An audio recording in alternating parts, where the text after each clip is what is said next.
സെഖര്യാവ് അദ്ധ്യായം 2. ഞാൻ പിന്നെയും തലപൊക്കി നോക്കിയപ്പോൾ കയ്യിൽ അളവുനൂൽ പിടിച്ചിരിക്കുന്ന ഒരു പുരുഷനെ കണ്ടു.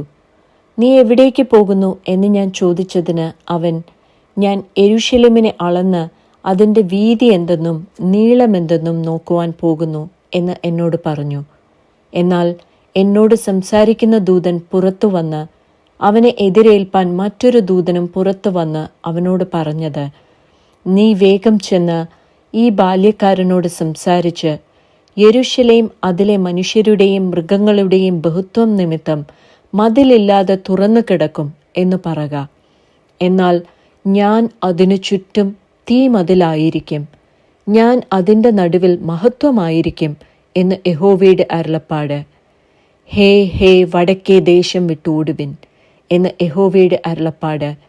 ഞാൻ നിങ്ങളെ ആകാശത്തിൻ്റെ 4 കാറ്റ് പോലെ ചിതറിച്ചിരിക്കുന്നുവല്ലോ എന്ന് യഹോവയുടെ അരുളപ്പാട്.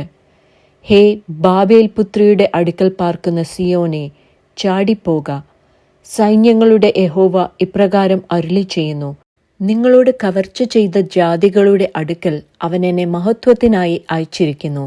നിങ്ങളെ തൊടുന്നവൻ അവൻ്റെ കൺമണിയെ തൊടുന്നു. ഞാൻ അവരുടെ നേരെ കൈ കുലുക്കും, അവർ തങ്ങളുടെ ദാസന്മാർക്ക് കവർച്ചയായിത്തീരും. സൈന്യങ്ങളുടെ യഹോവ എന്നെ അയച്ചിരിക്കുന്നു എന്ന് നിങ്ങൾ അറിയുകയും ചെയ്യും.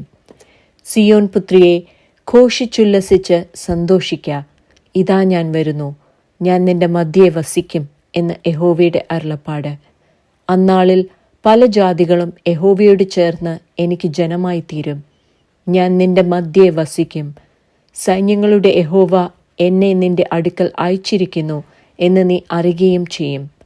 യഹോവ വിശുദ്ധ ദേശത്ത് യഹൂദയെ തൻ്റെ ഓഹരിയായി കൈവശമാക്കുകയും യെരൂശലേമിനെ വീണ്ടും തെരഞ്ഞെടുക്കുകയും ചെയ്യും.